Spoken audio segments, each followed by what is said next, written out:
Come for the weird, stay for the stupid. Yes, This Is True Really News. I'm the weird, he's the other. Wait a minute. On some days. Okay. Luckily, we're really, really talented. So some days he's the weird and I'm the. If you ask my wife or your wife, I suspect, they would both agree that we're both weird and stupid. Hey, they married us. Tricks on them. What does it say? Where was I now? Oh, yeah. If you want more of whatever, This Is Really News. Like, subscribe, follow. Have your friends like, subscribe, follow. We would deeply appreciate it if you could do that today. While you're thinking, actually, if you'd pause this right now, we'll just wait and you go call a few friends, tell them to like, subscribe. You'll find us everywhere. You can't swing a dead cat. You couldn't swing a live one, but you really shouldn't. I did, and I still have a scar to prove it. It's on my hand. Never swing a dead cat by the tail. Where was I? Oh, yeah. You and all your friends, family, relatives, people you haven't met yet.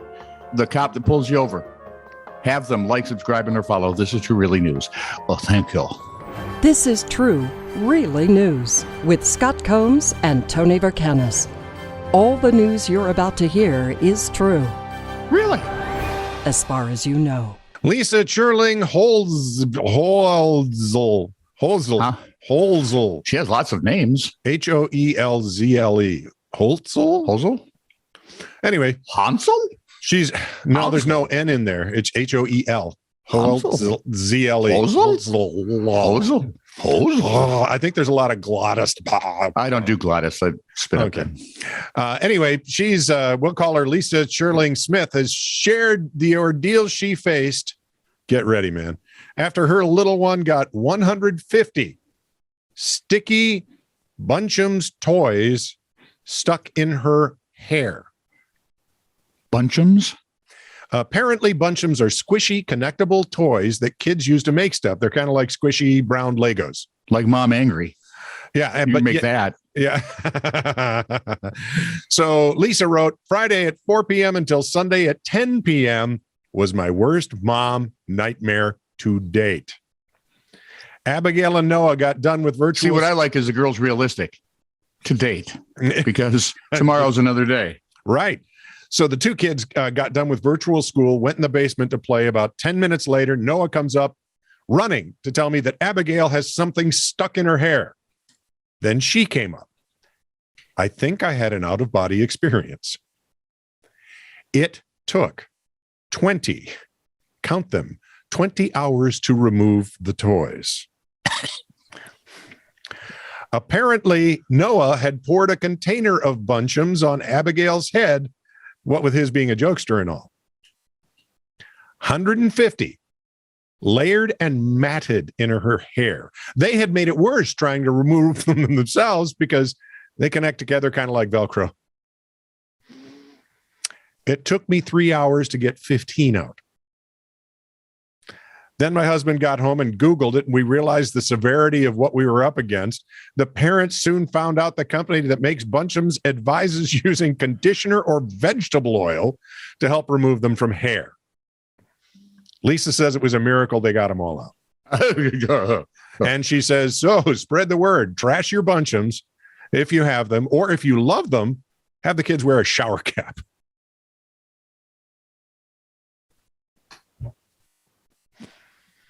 Isn't that just? If I mentioned I'm really glad part of that I'm not raising children today. Oh, I'm just spoiling them and sending them home. It was bad enough stepping on the Legos in the middle of the night. And my kids didn't even have Legos. And finding I still would step on them stuck to your body in the morning. What I like is where you'd find like melted M&Ms. Right. How did you not know there were 73,221 M&Ms under you?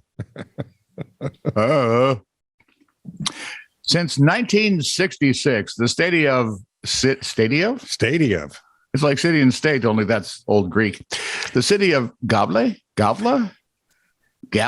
Smith, Gavle.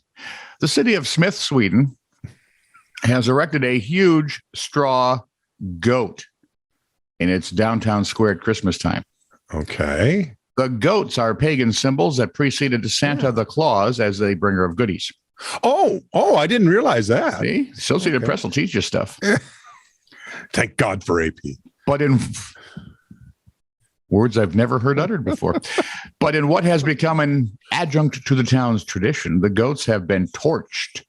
Yeah, like a bonfire. Dozens of times during the past 55 years, including this year. Oh, you mean people are torching? Oh, they aren't doing it on purpose. People are. They're doing it on purpose. No. Those people are, but the idea isn't to. No. No. Police arrested a suspect in his 40s who had soot on his hands and matched a description from witnesses. No truth to the rumor that it's Tom Brady who is referred to as a goat often. Stop it. I'm the goat.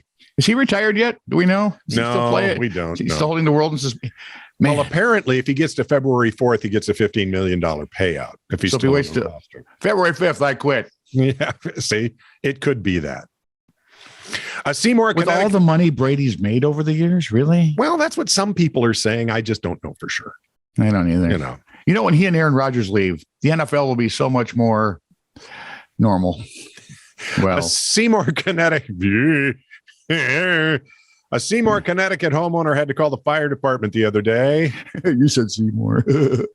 It seems he was trying to get ice and snow off his house. And if you don't know, for our folks in England or Ecuador or Russia or wherever you are, our East Coast just got hammered with snow totals they've never seen before. They did. I mean, the Gopher hockey team was stuck out east for what, 2 days? Probably. Days? Yeah.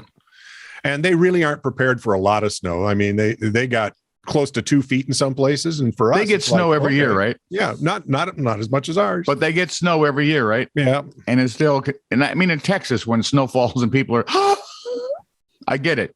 In California, when snow falls on, Southern California, and everything stops, I get it.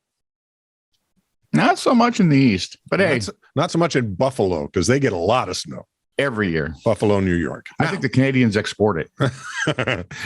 Anyway, it seems he was trying to get ice and snow off his house. Okay. With a flamethrower. Okay. I was going to say we've been there, done that, but never once have I considered a flamethrower. And get this, he accidentally ignited the side of the home. No. I mean, while you're standing there lighting the flamethrower, at what point in your head doesn't it go through your mind like, this is not a good idea? An exterior wall was in flames when firefighters arrived, but it was quickly extinguished and the home was saved. Hey!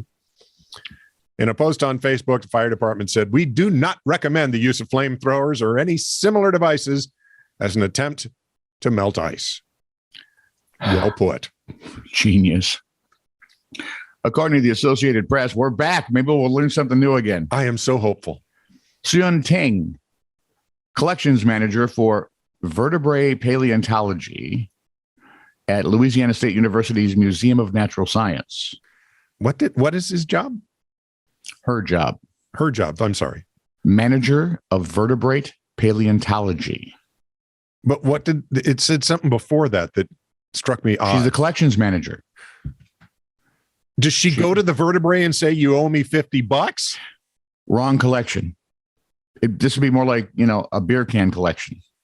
Of vertebrae. My guess is she collects them, and when they get enough of them, they turn them into a backbone. Well, we could use her in Congress. The only reason this story is fun is because she's a collections manager for vertebrate paleontology. She retired, and they honored her by naming a prehistoric shark after her. Oh, how fun. So a lady who collects old vertebrae got named after a long dead shark. I'm good with that. I take the gold watch. Made of vertebrae. Oh, God. This is true, really news. Send email to TiTR@netradio.network.